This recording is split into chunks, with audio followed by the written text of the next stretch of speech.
Hey guys, and welcome back. This is your boy ChosenArchitect, and today we're diving back into some more Project Architect. So I hope you guys are ready.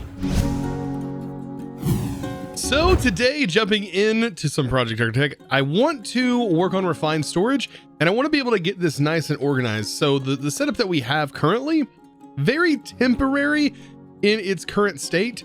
I actually want to utilize this room right up here. I want to use this space to create sort of a refined storage console. And it's going to be really cool because I get to use the refined storage facades for the first time. It's been a while. So refined storage in 1.16 has not had covers, but now we have these covers and hollow covers that we can use, which are fantastic to be able to cover up cables, or for example, have a cable exposed, but have the floor enclosed. There's all kinds of cool stuff that we can do. And to get any of these, all you do is just basically take the block and add a nugget to it, and bam, you have a cover. Very straightforward, very simple. So I need to clear out this floor. And what I'm going to do is we are going to have our basic controller that is getting powered down here, along with all of our other cables. And we need to get this all situated so that way it fits right here. So let me grab some of the refined storage materials that we're going to have, and we're going to get this thing set up. So I'm sort of thinking about how exactly I'm going to set this up. The controller is one of these weird things that it really just needs to be sort of shown because it is really cool looking for one thing, but it also needs power, and it is what powers everything. So I'm going to go ahead and select a point. I'm going to place this here. And then I want the controller to be hanging directly underneath that, just like so. And then what I'm thinking is having some cable come down, and then we're going to have our expansive block thing here. And then there may be a little bit of space down here that we're going to use these covers to cover up some of the other stuff. So for example, right here in the middle, I guess I could place the drive in the middle so we can't see the drive. Doesn't really matter if we can see the drive or not, simply because it's only going to hold this storage disk and, you know, whatever. And then I'm going to have my main crafting grid here, but on the outer edges, we're going to have our crafting grid, our pattern grid, our fluid storage, and all of that other stuff. So that way we can sort of walk around to access all of those ports. Now, just to reiterate, for those of you who may have missed how to hook up the interface properly, if you want this to work the way that it does, where only EMCable items will go in here and non-MBT items will go in here.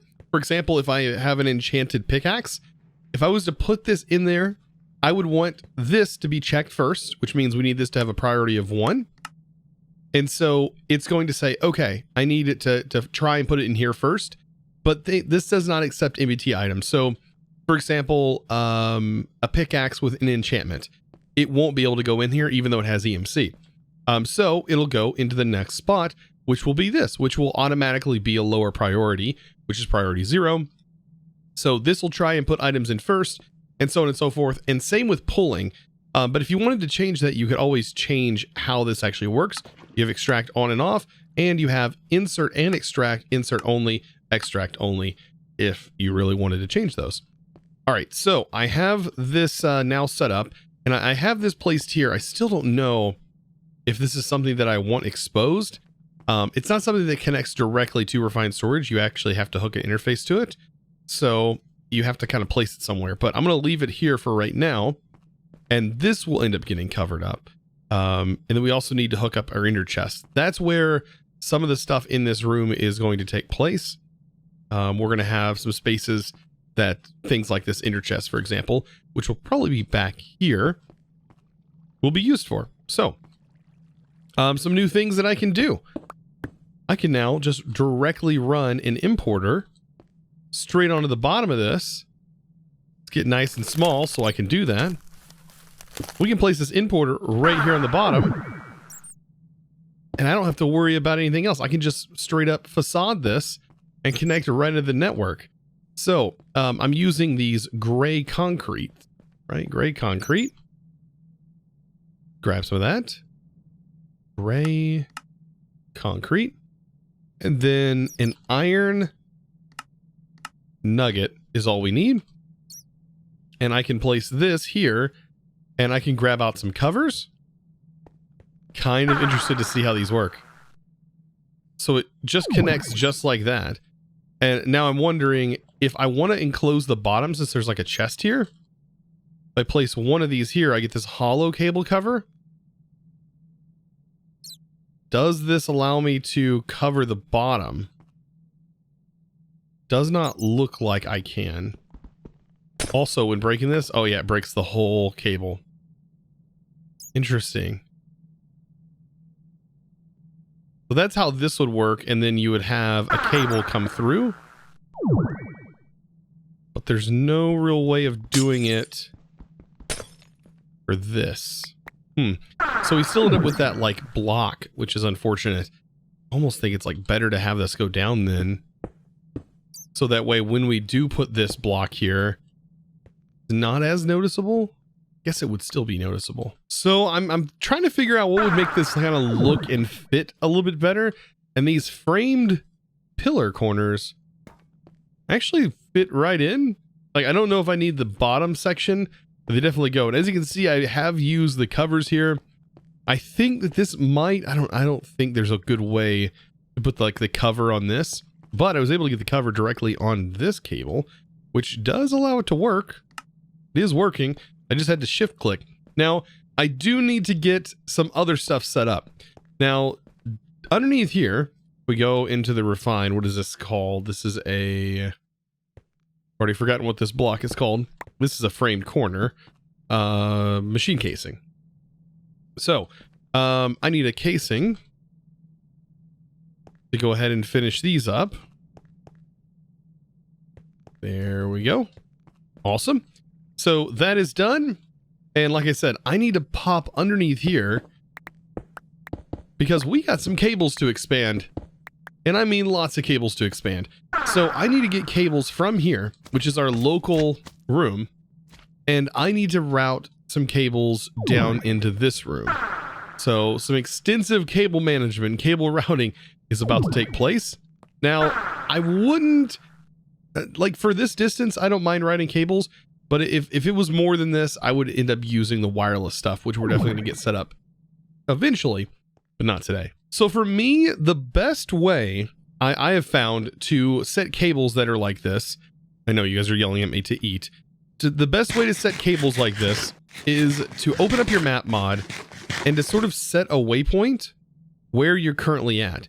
And for me, I can just hit my waypoints and I can go ahead and add this and just say test, and we'll just label it where it's at, and it's going to show up right where I want this cable to be, which makes it pretty easy for me to go, okay, how far down do I need to go? Well, I'll just line up with this, and I can always check the XYZ coordinates, and you can see right there is where I need to go. Luckily, we have this kind of marked out, so if I go to my waypoints and I check this waypoint by editing it, I can see that we're on Y level 40, I believe. And so if I open my mini map, all we got to do is go to Y level 40 to start mining. I would, like for me, I think right here. Yeah, Y level 40. So time for me to turn into a bat. Like my favorite thing to turn into. So now that I have my wireless and everything set up, and I even have a cable that is routed over here, it's time to get some automation, I think, started with industrial foregoing. That also includes fluids. I believe I'm going to, well, I don't know if I'm going to 100% do fluids because there is an easier way to manage fluids other than doing it this route. But you know what? I'm going to try, just for the sake of trying, I am going to try out refined storage fluid crafting. And which means we have to have some storages for our actual fluids, which shouldn't be too difficult on us. Now, the fluids, we can store them, we can just connect directly up to this, or the pipes, or direct connectly to the fluid extractors. Either way, we have to get this fluid into our system. So we are going to need some extractors. So refined storage and mixing with industrial foregoing is going to be pretty interesting.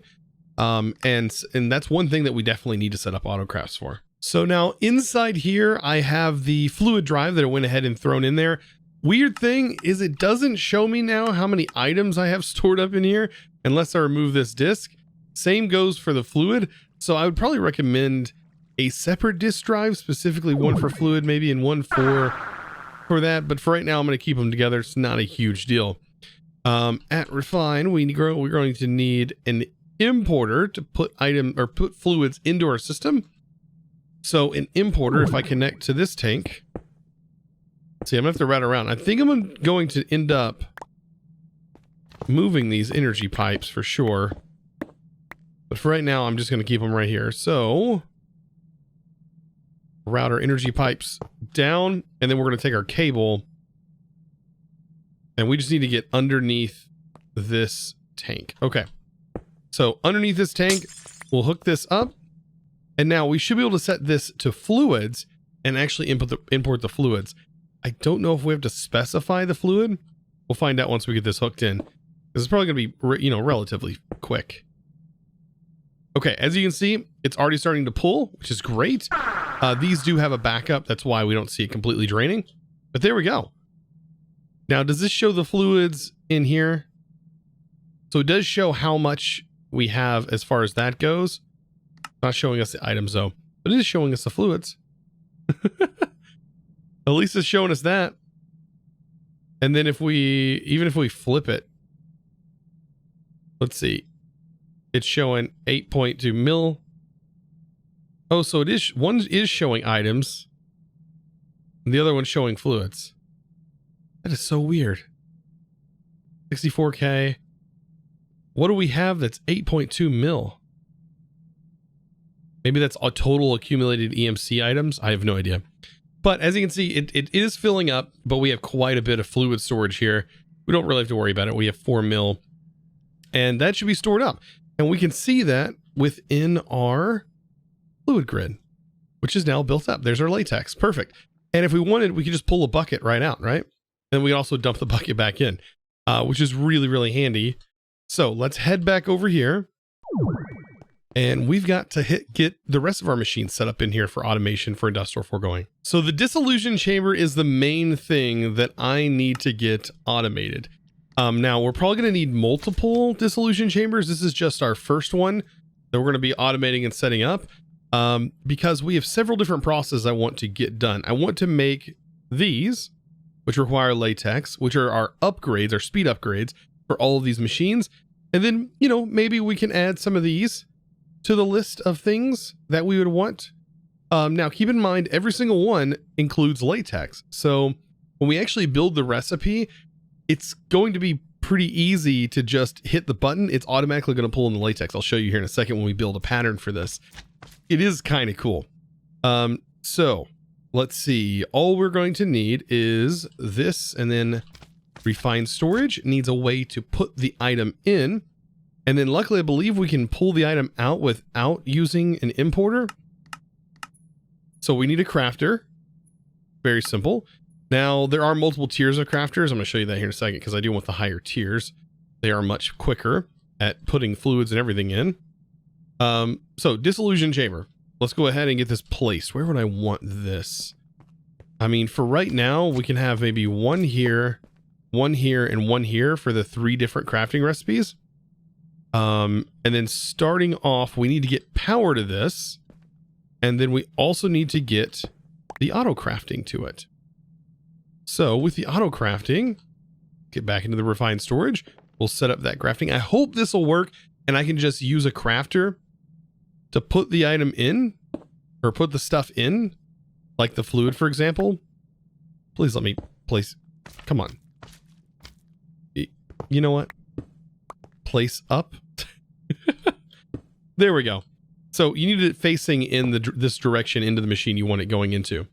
And then we're going to get that hooked up. This thankfully just needs a cable. And then this will just get a point on top. I think that's very, very simple. I think this will be fine. This won't look too bad with a point just on top of it. There we go. So now this has power. This has this down here. I don't need to lock the inputs because if I go to request something, it's actually pretty smart about putting the items in.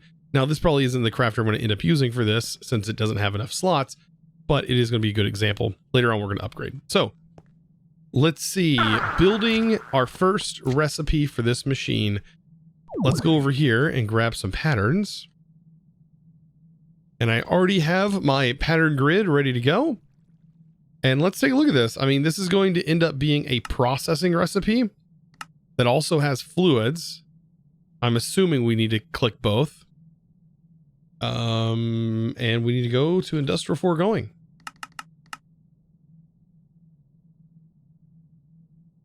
There we go, industrial foregoing.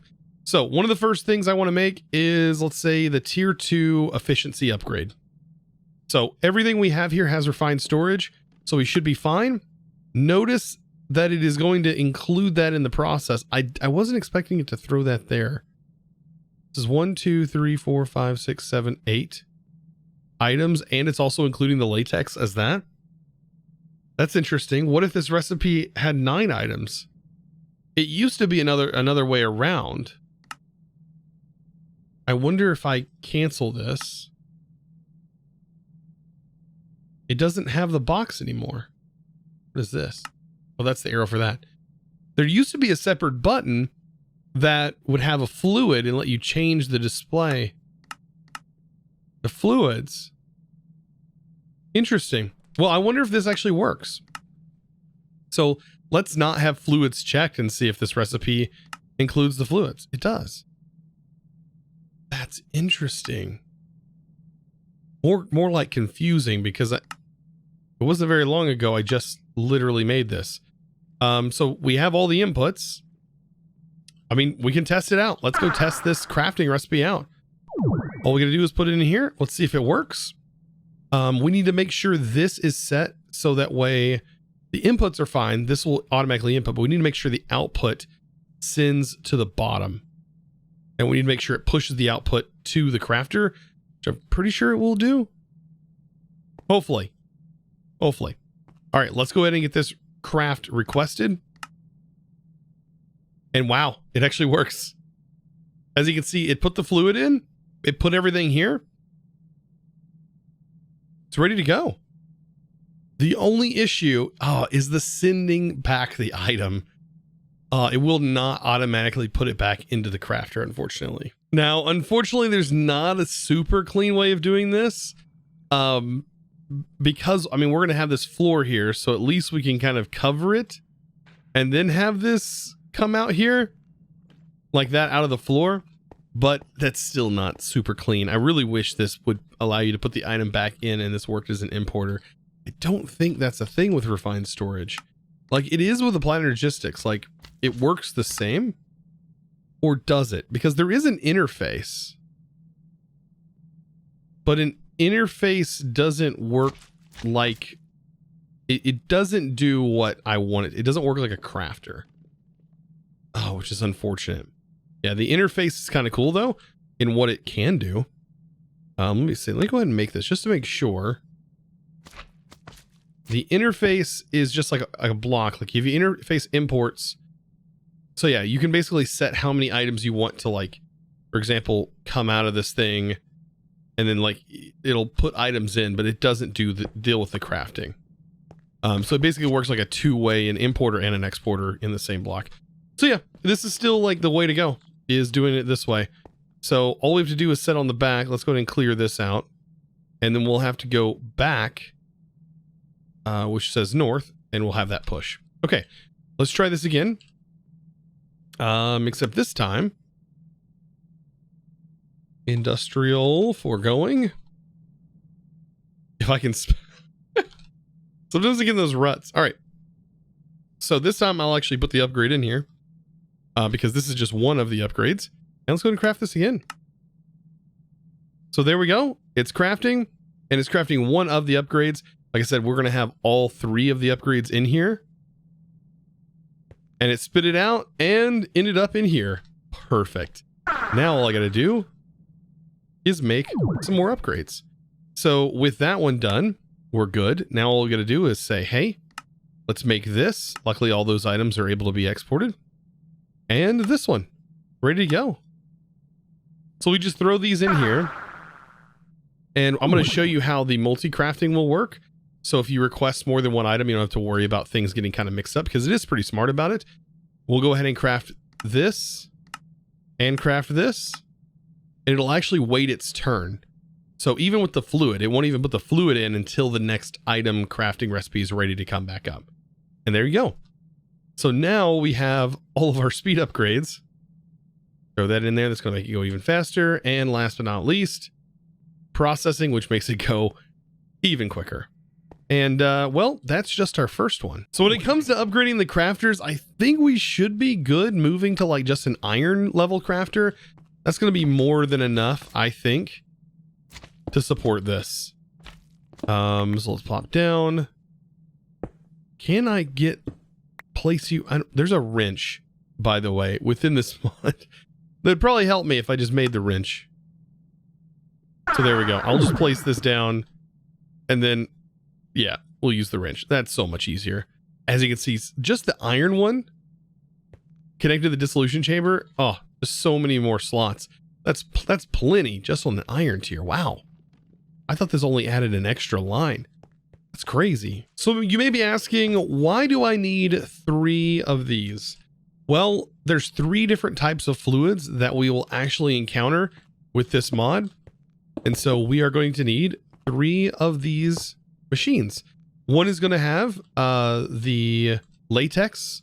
One is going to end up with pink slime, and the other one is going to end up with ether gas. So we will get all of those eventually set up. But as of right now, we don't have access to the pink slime, but we do have access to this, which is just amazing that we can make those upgrades. Now, before we wrap up today's episode, there is still one more fluid that I would like to get produced at least today, or get started producing and automating. And you may be wondering, well, what do you need this fluid for? This is biofuel. Well, what do you need this for? Well, if I ever plan on playing around with any of the industrial or foregoing stuff, as far as tools and all these really cool gadgets that I've never really get to play with, like an infinity launcher, like, I don't know, this infinity hammer, which looks sick. All these items, well, they require biofuel. They also require power. And as you can see, there's the fuel and stuff that's required and the power and stuff that's required. So you may also be asking, well, what do we need all this power that we're generating for? Well, there's items in here that can use that power. So just to kind of get started with this, we're going to go ahead and take a look at the biofuel generator. Super simple machine to make. And I believe this is this the generator? This is not the generator. I need the bioreactor. The generator you can make power with, but we need the bioreactor. So let's make that. And we need to feed this something. So as you can see, it seems like all of this produces the same amount regardless of what we sort of feed it, which is kind of nice. So we can feed it like sweet berries, all this stuff. And I'm assuming they all burn at the same rate. So we can take a look and see like, what uses the least amount of EMC? So far, nether wart is 24, 64, let's see, 16 on sweet berries. Dyes are really, really cheap. We can just use like bone meal, and that'd be pretty cheap. Bone is 4. So yeah, let's just use bone meal. I think it's probably going to be one of the cheapest things on this list to use. So we'll have a bioreactor. And this would actually be, I guess, a pretty decent use of the refined storage block that we made, the actual interface.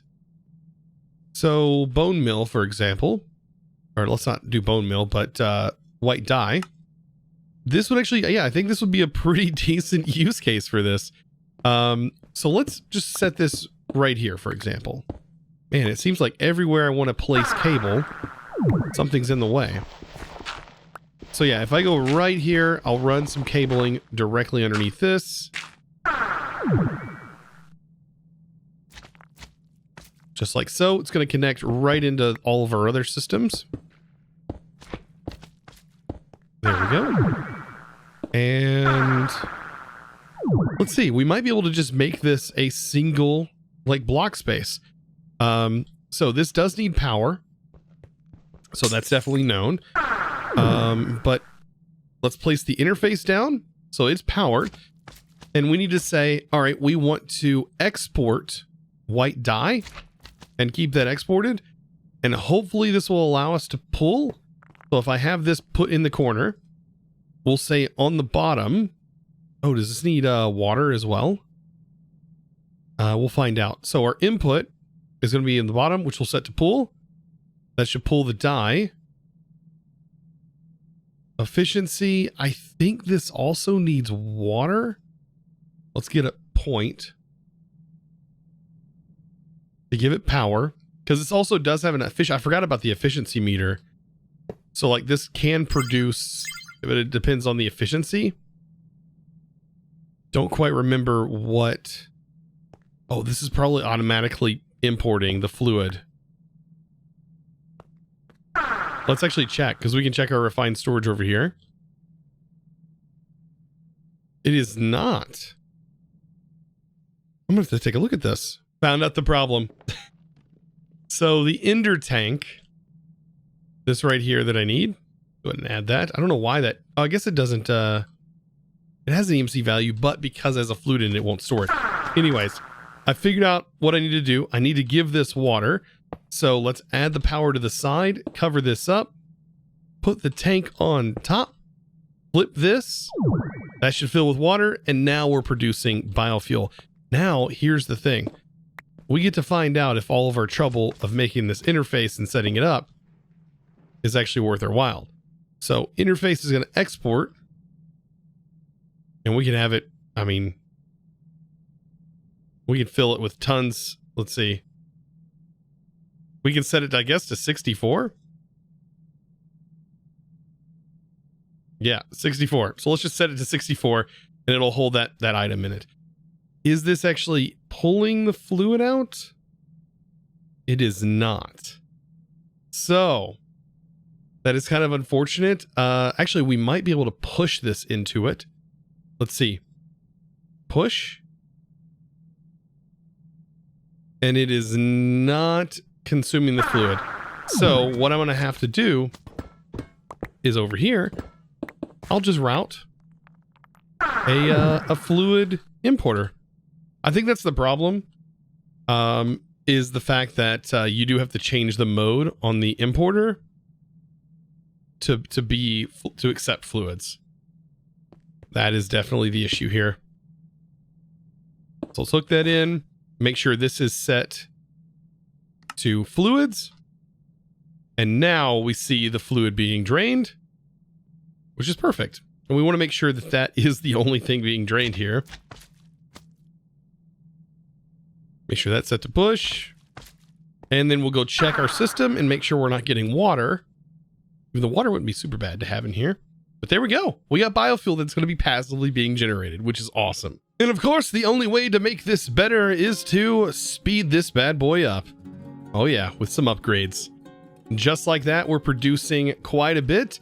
And if this is to fill up, which it looks like it's going to, that's where we have the speed upgrades. And all we gotta do is just throw some speed upgrades inside this.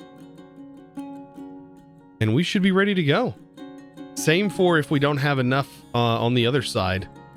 I think just the water is the only issue here.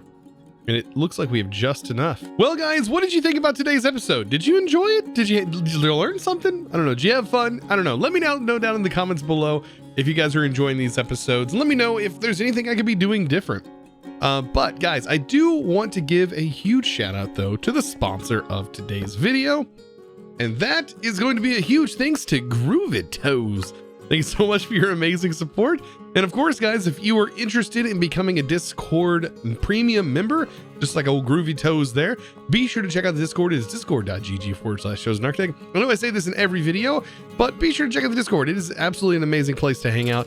Also, I have been live streaming over at Twitch, and at the time of this video, I will be live over on Twitch dealing with my, usual internet issues, but I will be live over there playing on our vanilla subserver that is open to everyone. So be sure to check that out. And of course, guys, I will of course see you in the next one. Be sure to click that subscribe button. And as always, thanks for watching.